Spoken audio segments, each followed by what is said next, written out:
출애굽기 18장 13절에서 27절 말씀입니다. 이튿날 모세가 백성을 재판하느라고 앉아있고 백성은 아침부터 저녁까지 모세 곁에 서 있는지라.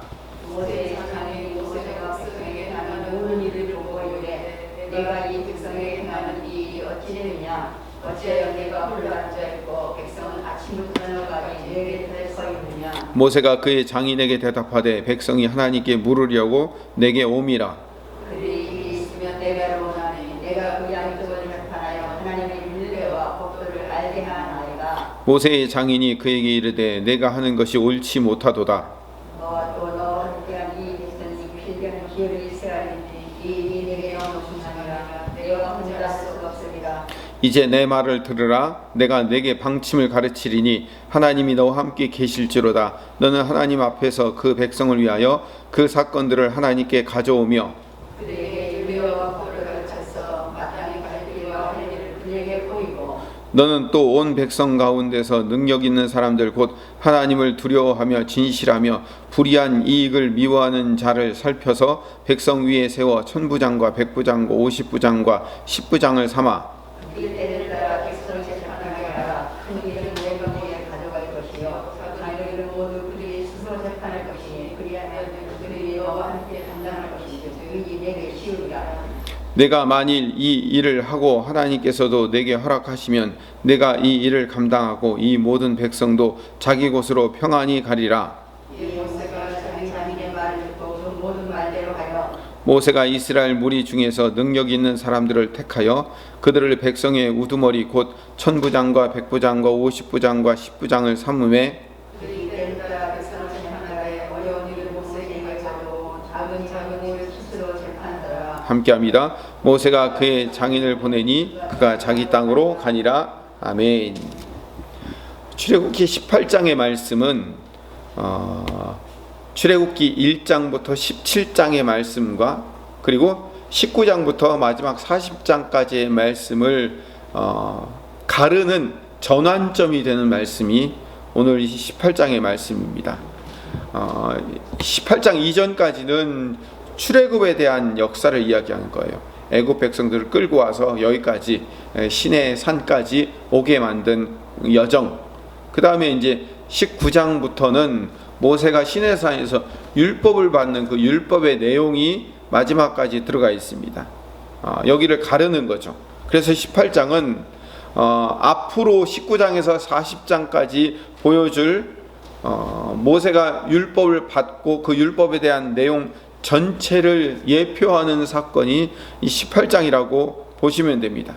그래서 오늘 우리가 읽은 13절에서 27절까지의 모세의 장인 이드로의 이야기는 19장 이후에 시내산에 올라가서 하나님으로부터 십계명과 율법을 받아서 백성을 가르칠 것에 대한 이야기를 미리 예표하는 상징적인 사건이 오늘 그 이드로의 사건인 거죠. 그래서 자세히 보시면 아주 중요한 의미가 담겨져 있습니다. 18장 19절을 봅시다. 19절에 보면 이제 내 말을 들으라 내가 내게 방침을 가르치리니 라고 되어 있습니다. 이제 내 말을 들으라 내가 내게 방침을 가르치리니 내 말을 들으라 이 말이 뭐냐면 신명기에서 들으라 이스라엘아 하는 말하고 같은 의미를 갖고 있는 거예요. 그러니까 하나님께서 모세에게 들으라 이스라엘아 하고 쉐마, 이 쉐마가 들으라라는 뜻이거든요.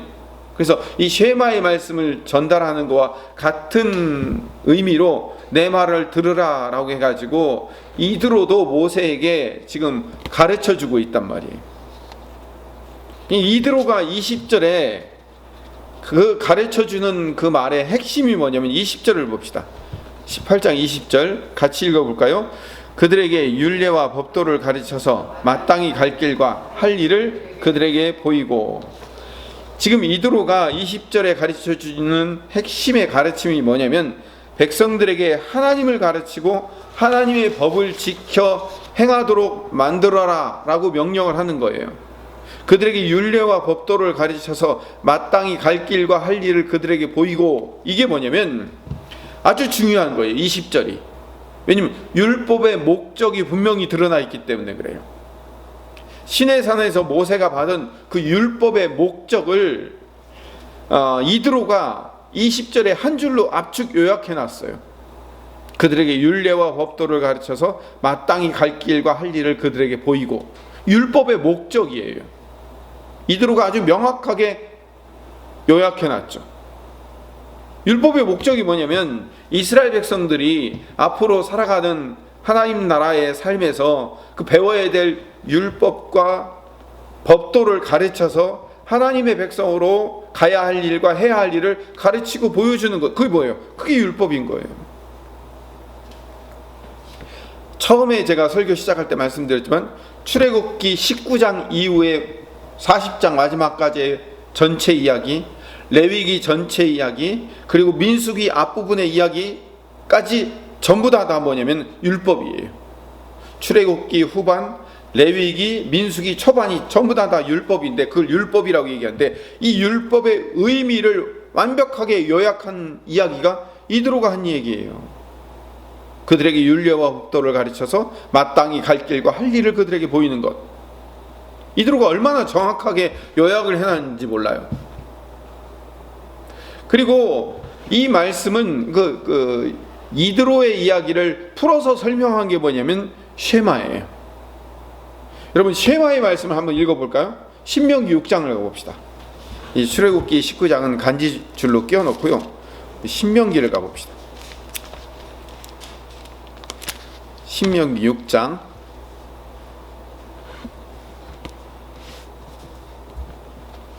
4절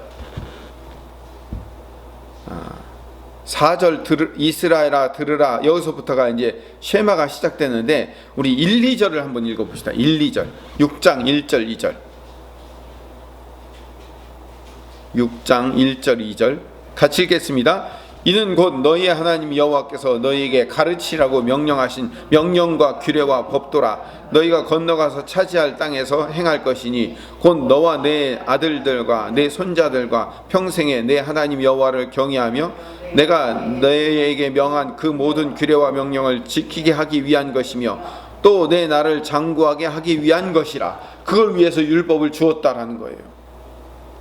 그리고 이제 쉐마의 말씀이 쭉 이어지면서 마지막 6절, 7절, 8절, 9절, 4절을 읽어봅시다. 6절부터 시작. 오늘 내가 내게 명하는 이 말씀을 너는 마음에 새기고 내 자녀에게 부지런히 가르치며 집에 앉았을 때든지 길을 갈 때든지 누워있을 때든지 일어날 때든지 이 말씀을 강론할 것이며 너는 또 그것을 내 손목에 매어 기호를 삼으며 내 미간에 붙여 표를 삼고 또 내 집 문설주와 바깥 문에 기록할지리라. 그렇게 기록하고 붙이고 하면서 살아야 될 이유가 뭐라고요? 이드로가 얘기했던 대로 율례와 법도를 가르쳐서 마땅히 갈 길과 할 일을 그들에게 보이는 거예요. 그러니까 이드로가 모세에게 가르친 방법은 나중에 하나님께서 모세에게 시내산에서 율법을 주어서 가르치는 것과 같은 이야기를 지금 그대로 예표해서 미리 상징적으로 보여준 거라고요. 자, 그렇다면 이드로가 모세에게 가르친 방법이 뭘까요? 모세를 도울 지도자들을 세우고 1000부장, 100부장, 50부장, 10부장을 뽑아서 함께 동역하고 협력하는 일. 그게 뭐라고요? 그렇게 하는 일이 왜 그렇게 해야 돼요? 하나님의 백성으로서의 규례와 법도를 가르치고 살게 만들기 위해서. 여러분 지금 신명기를 펴놓고 계시잖아요. 다시 출애굽기로 가지 마시고 신명기를 잠깐 설명해 드릴게요. 신명기는요 40년의 광야 생활을 마치고 새로운 2세대 이스라엘 백성들이 가나안 땅에 들어가기 직전에 이제 눈앞에 가나안 땅이 보입니다. 요단강을 건너가면 되고 요단강 이쪽 편에서 그 모압 평야에서 마지막 나그네 인생을 마치고 모세는 이제 죽고 이스라엘 백성들은 요단강 건너서 가나안 땅으로 들어가야 되는 그 마지막 장면이 신명기의 이야기예요. 신명기 1장을 봅시다. 신명기 1장 3절에 보면 신명기 1장 3절에 40째 해 11째 달 그 달 첫째 날에 40째 달이면 언제예요? 40년째 해라는 거죠. 어디서 40년째예요? 광야 생활 40년이에요. 광야 생활. 그 광야 생활 40년 11월 1일이면 앞으로 11월 12월 2달 후면 어떻게 돼요? 이제 가나안 땅으로 들어가는 거예요. 요 2달 사이에 모세가 마지막 고별 설교하고 모세는 죽고 느보산 올라가서 죽고 가나안 땅으로 들어가는 거예요. 그 마지막 광야의 여정을 정리하면서 하나님께서 받은 명령을 다시 한번 정리 요약한 게 뭐라고요? 신명기라고 말씀을 드렸어요. 근데 그 신명기 1장에서 첫 번째 등장하는 사건이 뭔지 아십니까? 9절로 가봅시다. 9절 위에 제목이 쓰여져 있죠. 여러분 요즘 성경에 다 제목이 쓰여져 있어요. 9장 1절 위에 제목이 뭐라고 쓰여져 있습니까? 모세가 수령을 세우다. 모세가 수령을 세우는 것, 천부장, 백부장, 50부장, 10부장 이 세우는 이 이드로의 가르침 사건이 바로 신명기의 첫 번째 모세가 이드로의 가르침을 받아서 천부장, 백부장, 50부장, 10부장 세운 사건이 신명기가 회고하는 첫 번째 사건이 되는 겁니다. 12절부터 15절만 읽어봅시다. 1장 신명기 1장 12절에서 15절 같이 읽읍시다. 그런즉 나 홀로 어찌 능히 너희의 괴로운 일과 너희의 힘겨운 일과 너희의 다투는 일을 담당할 수 있으랴. 너희의 각 지파에서 지혜와 지식이 있는 인정받는 자를 택하라. 내가 그들을 세워 너희의 수령을 삼으라 한즉 너희가 내게 대답하여 이르기를 당신의 말씀대로 하는 것이 좋다 하기에 내가 너희 지파의 수령으로 지혜가 있고 인정받는 자들을 취하여 너희 수령을 삼기되 곧 각 지파를 따라서 천부장과 백부장과 50부장과 10부장과 조장을 삼고. 거기까지만 읽읍시다. 지금 제가 한 부분만 읽은 거예요. 9절부터 16절까지 읽으면요, 우리가 처음 읽은 출애굽기 18장 13절에서 27절까지의 말씀이 요약되어 있어요. 모세가 이드로의 조언을 받고서 이루어진 일을 지금 신명기에서는 모세 자기가 주어가 돼요. 이드로가 조언한 얘기를 자기가 한 것처럼 이렇게 바꿔서 말한 이유는 이드로의 지혜를 모세가 그냥 날로 먹으려고 한 게 아니라 이 지혜가 하나님이 가르치신 율법의 의미다라는 것을 설명하기 위해서 이렇게 적어놓은 거예요. 신명기에서. 그걸 증명할 수 있는 구절이 있어요. 5절을 봅시다. 5절을 보면 신명기 1장 5절에 모세가 요단 저쪽 모함 땅에서 이 율법을 설명하기를 시작하였더라. 율법을 설명하면서 그 율법 안에 뭐가 들어가 있어요? 이드로를 통하여서, 이드로의 조언을 통하여서 천부장, 백부장, 50부장 삼은 일이 율법 안에 이미 들어가 있다는 것을 증명하고 있는 거예요. 이드로의 조언은 이제 율법이 되었어요. 앞으로 솔로몬 왕 이후에 왕정 시대가 시작되면 새로운 체계로 바뀌어요. 지위 체계가. 근데 그렇게 솔로몬 이후로 지위 체계가 바뀔 때까지 이 가나안 땅에 들어가서 솔로몬 시대까지 이스라엘의 통치 방법은 뭐냐면 천부장, 백부장, 50부장, 10부장 제도. 그래서 500년 동안 사용할 통치 제도가 되는 거예요. 그래서 이드로의 조언은 결국 신명기에서 이게 율법이 돼 버려요. 자, 그렇다면 제가 지금까지 길게 설명한 율법이 된 이 이드로의 가르침은 어떤 의미가 있을까요? 이 이드로의 가르침의 의미를 찾아봅시다. 협력에 대한 지혜를 모세에게 가르쳤습니다. 모세 혼자 재판하는 일이 벅차니까 분담해서 일할 수 있도록 동역자를 뽑으라고 실제적으로 충고를 한 거예요. 그게 이드로의 이야기죠. 출애굽기로 다시 돌아가 봅시다. 출애굽기 18장 18절에 보면 너와 또 너와 함께한 이 백성이 필경 기력이 쇠하리니 이 일이 내게 너무 중함이라 내가 혼자 할 수 없느니라 이렇게 말하고 있어요. 이드로는 진짜 지혜를 가르치고 있어요. 어떤 일이든지요, 열정을 가진 사람이 혼자 일할 수 없어요. 아무리 가치 있는 일이라 할지라도 혼자 할 수 없고요, 함께 해야 되는 것, 그게 율법의 가치인 거예요. 누군가 돕지 않으면요, 일이라는 것은 실패할 수밖에 없어요. 같이 해야 돼요. 그 대표적인 예가 민수기 11장에 등장합니다. 이스라엘 백성들이 만나를 먹는 생활을 계속 지속을 하다 보니까 이제 지겨운 거예요. 그래서 고기가 먹고 싶다고 하나님께 요구하는데 모세에게 원망하고 불평하는 태도로 고기를 먹고 싶다고 하는 거예요. 그 이야기가 민수기 11장에 등장합니다. 한번 찾아서 봅시다. 민수기 11장으로 가봅시다. 구약성경 213페이지 민수기 11장 11절부터 15절 말씀. 민수기 11장 11절부터 15절 말씀 같이 한번 읽어보겠습니다. 모세가 여호와께 여짜오되 어찌하여 주께서 종을 괴롭게 하시나이까? 어찌하여 내게 주의 목전에서 은혜를 입게 아니하시고 이 모든 백성을 내게 맡기사 내가 그 짐을 지게 하시나이까? 이 모든 백성을 내가 배웠나이까? 내가 그들을 낳았나이까? 어찌 주께서 내게 양육하는 아버지가 젖 먹는 아이를 품듯 그들을 품에 푸고 주께서 그들의 열조에게 맹세하신 땅으로 가라 하시나이까?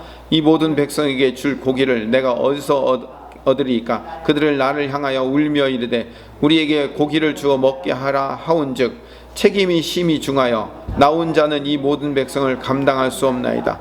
주께서 내게 이같이 행하실진대 구하옵나니 내게 은혜를 베푸사 즉시 나를 죽여 내가 고난당함을 내가 보지 않게 하옵소서. 14절을 보면요, 14절 책임이 심히 중하여 나 혼자는 이 모든 백성을 감당할 수 없나이다. 그러면서 15절에 뭐라고요? 나를 죽여 주시옵소서라고 얘기하는 거예요. 이드로가 아까 18장 18절에 뭐라고 조언을 해줬냐면, 너 그렇게 혼자 모든 일을 다 감당하는 건 너와 네 백성이 함께 필경 기력이 쇠할 거고 이 일이 내게 너무 중하고 내가 혼자 할 수 없는 일이라 라고 얘기했어요. 너무 중하다, 혼자 할 수 없다, 필경 기력이 쇠항해서 망할 것이다 라고 말씀하고 있어요, 이드로가. 그런데 오늘 민수기 11장 14절에 보면 책임일 중하여, 그리고 나 혼자는 이 모든 백성을 감당할 수 없다고 얘기해요. 그리고 죽여주시옵소서 얘기해요. 그러니까 이드로가 충고한 내용이 그대로 어떻게 돼요? 그대로 이루어지고 있잖아요. 그래서 하나님이 대안을 제시하는 거예요. 민수기 11장 16절 17절을 보면 제가 읽어보겠습니다. 여호와께서 모세에게 이르시되 이스라엘 노인 중에 내가 알기로 백성의 장로와 지도자가 될 만한 자 70명을 모아 내게 데리고 와 회막에 이르러 거기서 너와 함께 서게 하라. 내가 강림하여 거기서 너와 말하고 내게 임한 영을 그들에게 또 임하게 하리니 그들이 너와 함께 백성의 짐을 담당하고 너 혼자 담당하지 아니하리라. 너 혼자 담당하지 않을 것이다. 혼자 당하면 너무 중하기 때문에 필경 기력이 쇠할 거라고 얘기했던 이드로의 조언을 듣지 않았기 때문에 혼자 그 모든 일을 담당하다가 차라리 나를 죽여주시옵소서라고 그냥 모든 기력이 쇠해서 절망 가운데 모세가 부르짖을 수밖에 없도록 결론이 나지 않습니까? 그래서 이제 너 혼자 감당하지 마. 70명의 지도자들을 뽑아. 그래서 내가 그들에게 너에게 주었던 하나님의 영을 부어줄 테니까 그 백성의 짐을 함께 같이 담당하고 너 혼자 그거 짓지 말고 살아 라고 하나님이 말씀하시더라는 거죠. 그리고 그 장로들에게 뭘 부어주셔요? 하나님의 영을 부어주셔요. 신약식으로 얘기하면 어떻게 돼요? 성령님을 부어주시는 거예요. 출애굽기 본문으로 돌아가서 이드로가 능력 있는 사람들을 뽑아서 모세를 도우라고 조언을 하면서 그 능력 있는 사람들의 특징을 뭐라고 얘기하냐면 출애굽기 18장 21절에 하나님을 두려워하며 진실하며 불의한 이익을 미워하는 자라고 얘기했어요. 이것도 율법에 다 나와요. 하나님을 경외하는 것이 지도자의 첫 번째 조건이에요. 진실하고 불의한 이익을 미워하는 것. 이 율법에 왕들을 뽑는 과정에서 하나님이 모세에게 주었던 율법 안에 다 나오는 거예요. 사람들 사이에 분쟁을 해결하는 재판 과정에서 이익이나 다른 영향력, 학연, 지연, 혈연 여기에 휘둘리지 않는 사람을 정하라고 가르치잖아요. 하나님께서 늘 공의와 정의를 행하는 지도자의 조건으로 들고 나오는 말씀인 거예요. 신약에 가면 사도행전에서 사도들을 도와줄 7명의 집사를 뽑았습니다. 근데 그 7명의 집사를 뽑을 때의 자격 요건이 뭘까요? 사도행전 6장 3절에 보면 형제들아 너희 가운데서 성령과 지혜가 충만하여 칭찬 듣는 사람 7을 택하라. 우리가 이 일을 그들에게 맡기고. 지금 이드로의 사건과 지금 신약에 있는 7 집사의 사건이 같은 의미를 갖고 있어요. 성령과 지혜가 충만하여 칭찬받는 사람.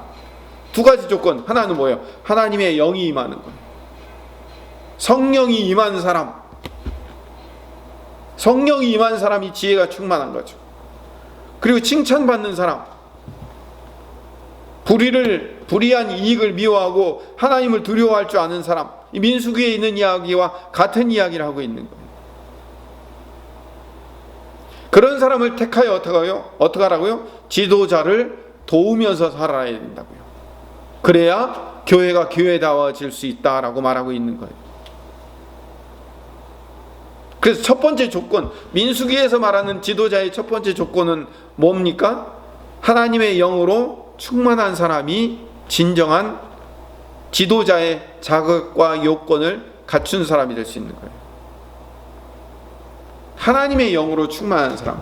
하나님의 영이 성령님이잖아요. 여러분, 성령님의 별명이 뭔지 아십니까? 예수님께서 요한복음에서 성령님의 별명을 보혜사라고 부르셨어요. 보혜사. 내가 가야 보혜사가 오신다라고 얘기하면서 보혜사라는 또 다른 별칭을 붙여주셨는데, 이 보혜사라는 말의 헬라어가 파라클레토스예요. 파라라는 말은 뭐뭐 곁에서, 옆에서 이런 뜻이에요. 클레토스라는 말은 부르다라는 말도 있지만 위로하고 격려하고 돌보고 이런 뜻이거든요. 그러니까 곁에서 위로하고 격려하고 돌보고 훈계하는 존재, 그게 뭐예요? 파라클레토스, 보혜사예요. 보혜사는 곁에서 위로하고 격려하고 돌봐주시는 분이에요. 옆에서 돕는 분이란 뜻이에요. 창세기 2장 18절에 보면 아담이 혼자 독처하는 것이 좋지 못하다고 돕는 배필을 주시겠다고 말씀하셔요. 창세기 2장 18절을 읽어보면 여호와 하나님이 이르시되 사람이 혼자 사는 것이 좋지 아니하니 내가 그를 위하여 돕는 배필을 지으리라 하시니라. 그리고 아담의 갈빗대로 하와를 만들어 주십니다. 여기서 이 돕는 배필이라는 말이 히브리어도 에제르 케네그도, 근데 에제르라는 말이 돕다라는 뜻이고, 케네그도는 네그도라는 말에서 나오는데, 네게드라는 말이 뭐냐면 반대편, 상대방, 짝 이런 뜻이에요. 나의 반대편에 있는 사람, 나의 상대편에 있는 사람. 원수라는 의미가 아니라 원수가 될 수도 있죠. 나의 반대편, 상대편, 짝. 그게 네게드란다는데, 어디서 그 반대편, 상대편을 에제르하는 사람. 에제르가 뭐냐면 돕다라는 뜻이에요. 상대편을 돕는 사람. 그러니까 한 사람이 온전한 인격이 되기 위해서는 돕는 사람이 필요한 거예요. 옆에서 도와주지 않으면 온전한 인격이 될 수 없다고 성경이 말하고 있는 거예요. 인간은 늘 도와주는 사람이 없으면 혼자 일할 수 없어요. 그래서 이드로가 혼자 일하는 것을 18장 17절에 출애굽기 모세의 장인이 그에게 이르되 내가 하는 것이 옳지 못하도다 라고 얘기해요. 옳지 못하다는 거예요. 그러니까 혼자 일하는 것은 이드로의 표현에 따르면 옳지 않은 일이래요. 혼자 열심을 내는 것은 옳지 않은 일이래요. 함께 하는 것이 옳은 일이라는 거예요. 반대로 얘기하면. 여러분, 신약에서 교회를 헬라어로 에클레시아라고 했는데, 이 에클레시아의 의미는 서로 도우며 함께 일하며 하나님 나라의 목표를 향해 같이 가는 존재들이라는 공동체의 의미가 있어요. 여러분, 교회는 지도자 혼자 일할 수 없고 혼자 일해서도 안 되는 곳이에요. 어떤 목사님이 그런 얘기를 하시더라고요. 교회는 5명이 100만 원을 들여서 할 수 있는 일을 500만 원이 들더라도 50명이 나누어서 일하는 것이 교회래요. 전 이 말에 동감합니다. 많은 자원이 들더라도 많은 사람이 참여해서 함께 할 수 있는 일, 효율성도 중요하지만 함께 일하는 것이 중요하기 때문에 그게 공동체고 그게 교회인 거예요. 여러분, 모든 일을 혼자 할 수 없습니다. 혼자 하면 실패하고요, 기력이 쇠하는 일이고 망하는 길이며 옳지 못한 길이라고 말하고 있어요. 더구나 혼자 일하는 것은요, 교만이에요. 혼자 일하는 것은 교만이에요. 여러분이 어떤 공동체에 속해 있든 돕는 자로 세워지기를 소망합니다. 돕는 자가 되어야 돼요. 하나님이 우리에게 주신 유일한 두 기관이 있는데, 하나가 뭐예요? 가정, 또 하나는 교회. 하나님이 세워주신 이 가정과 교회는요, 돕는 자가 없으면 일할 수 없는 것이에요. 도와야 세워질 수 있어요. 가정을 돕는 자가 되고요, 교회를 돕는 자가 되고, 또 세상에서 다른 이들을 돕는 자가 돼야 돼요. 함께 하는 것을 배우는 것을 교회라고 얘기합니다. 여러분, 인터넷으로 예배드리다 보면요, 유튜브로 예배드리고 하다 보면요, 편해요. 쉬워요. 처음에야 옷 차려입고 거실에 앉아서 예배드리기 시작했지만요, 점점 한 달, 두 달 돼가면요, 집에 누워서 핸드폰 옆에 보면서 누워서 파자마 빨아하며 보는 경우가 대부분이에요. 그러면 점점 우리는 쉬운 길을 택하게 돼요. 쉬운 길을 택하다 보면요, 여러분, 뭐하러 가서 그렇게 위험한데 밖에 나가서 예배드려? 가만히 앉아서 누워서 예배드리면 되지? 라고 나 혼자 편하게 하면 되지? 나 혼자 편하게 보면 되지? 예배를 드리는 게 아니라 이제 예배 보면 되는 거예요. 예배 보는 시대가 된 거예요. 근데 여러분, 지금 드리는 이 인터넷으로 드리는 예배도 소중하고 중요한 예배 맞습니다. 그러나 여러분, 이렇게 혼자 드리다 보면 우리가 한 가지 빠지는, 교회에 가장 중요하게 빠지는 것이 하나가 생기는데, 그게 뭐냐면 함께 돕는 일을 못하는 거예요. 교회의 중요한 역할을 감당하지 못하는 거예요. 나는 혼자 일은 잘하는데 다른 사람하고 협력해서는 일을 못한다, 이렇게 말하는 것은 올바른 그리스도인이 아니에요. 이제 협력하고 협동하고 합력해서 선을 이루는 교회로 세워져야 됩니다. 마태복음 18장 19장 20절을 보면, 마태복음 18장 19절 20절을 보면 제가 읽어보겠습니다. 진실로 다시 너희에게 이르노니 너희 중에 두 사람이 땅에서 합심하여 무엇이든지 구하면 하늘에 계신 내 아버지께서 그들을 위하여 이루게 하시리라. 두세 사람이 내 이름으로 모인 곳에는 나도 그들 중에 있느니라. 지금 19절과 20절의 말씀을 같이 합쳐놓은 이유가 있어요. 기도에 대한, 그러니까 기도할 때는 늘 두 사람 이상 모여 기도해야 된다, 이 얘기 하려고 하는 거 아니에요. 물론 기도할 때는 같이 기도하는 게 좋습니다만, 지금 여기에서 얘기하는 핵심은 교회에 대한 설명이에요. 교회는 두세 사람이 합심하여 기도하는 곳이에요. 교회는 두세 사람이 합심하여 내 입으로 모인 곳이에요. 그러면 두세 사람이라는 의미는 뭐냐면 혼자 일하지 말고 함께 하라는 의미가 되는 거예요. 여러분, 자녀도 혼자 키울 수 없어요. 자녀도 혼자 키울 수 없다고요. 부모가 협력하지 않으면 안 돼요. 부부는 서로 협동하고 협력해야 돼요. 그래서 내 것을 주장할 수 없는 거예요. 상대방의 주장을 받아들이고 수용하는 것이 협력하고 돕는 거예요.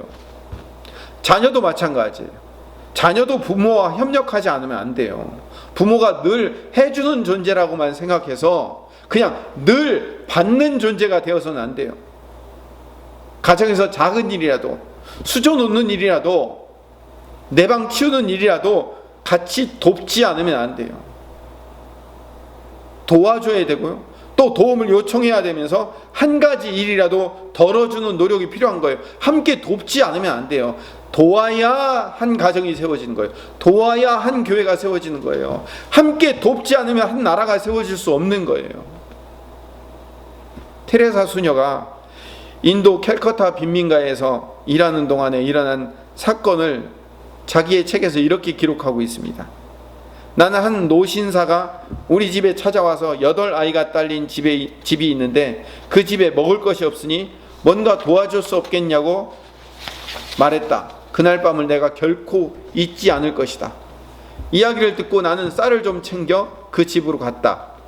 그 집 엄마는 내 손에서 쌀을 받아 그것을 둘로 나눈 다음에 밖으로 나갔다. 나는 배고픈 기색이 역력한 어린 자녀들의 얼굴을 볼 수 있었다. 아이들 엄마가 돌아오자 나는 어디 갔다 왔는지를 물어보았다. 아이들 엄마는 아주 짧게 대답했다. 그들도 배가 고파요. 그들은 이웃집 식구였으며 엄마는 이웃집 식구도 배가 고픔을 알았다. 나는 그녀가 이웃에게 쌀을 주었다는 사실 때문이 아니라 그녀가 그 이웃도 배가 고픔을 알았다는 것에 놀랐다. 나는 차마 그 가족이 얼마나 오랫동안 굶주렸는지 물을 엄두가 나지 않았다.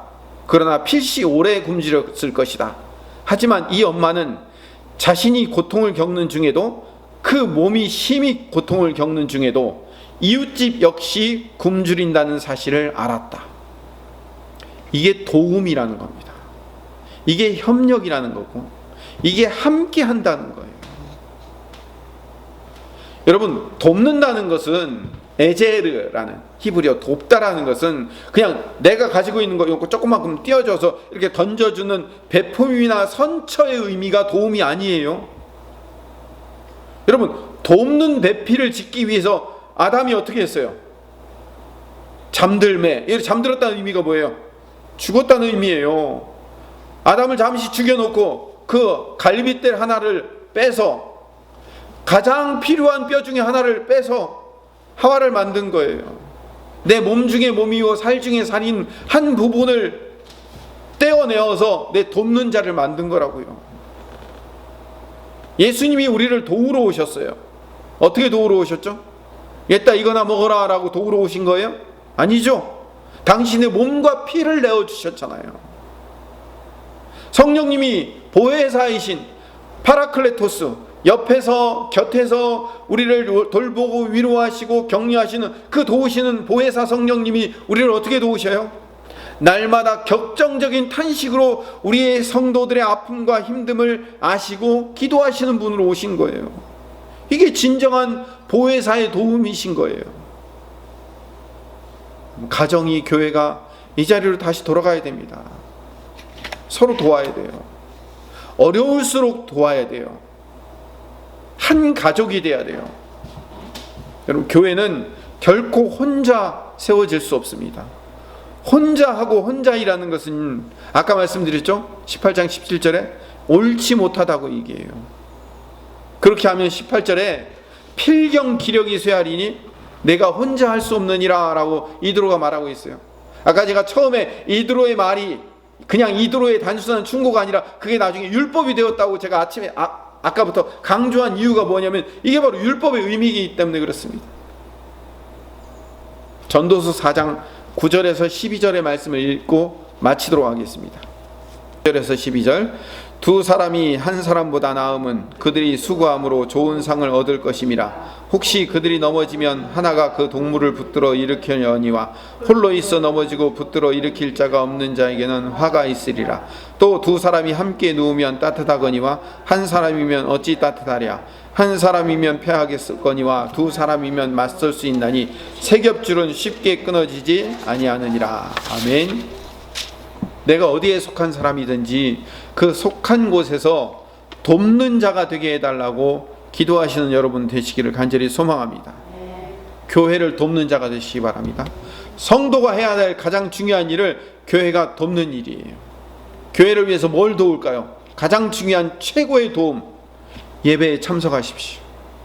교회를 위해 기도해 주십시오. 그것만큼 돕는 일이 없습니다. 가장 중요한 돕는 일이 시작되는 겁니다. 성도끼리 안부를 묻고 함께 돕고 협력해야 됩니다. 묻지 않으면 도울 수 없습니다. 아픔이 있는 자가 먼저 말할 수 없어요. 먼저 물어줘야 돼요. 가정을 도와야 됩니다. 가정은 서로 돕지 않으면 세워지지 않습니다. 서로 함께 도와야 한 가정으로 세워집니다. 이 나라가 세워지려면 도와줘야 돼요. 서로 돕지 않으면 한 나라가 세워질 수 없습니다. 여러분들이 그렇게 돕는, 에제르하는 하나님의 백성 되심으로 하나님이 세워주신 이 가정과 교회가, 그리고 하나님이 세워주실 이 나라가 속히 회복되는 귀한 역사를 경험하시기를 간절히 축원합니다. 기도하겠습니다. 사랑이 많으신 하나님, 오늘도 말씀을 통하여서 우리가 서로 돕기를 배웠습니다.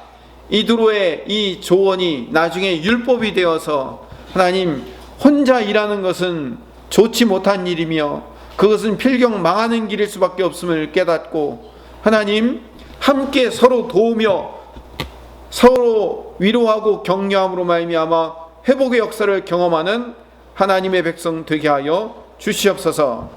예수님 이름으로 기도드립니다. 아멘.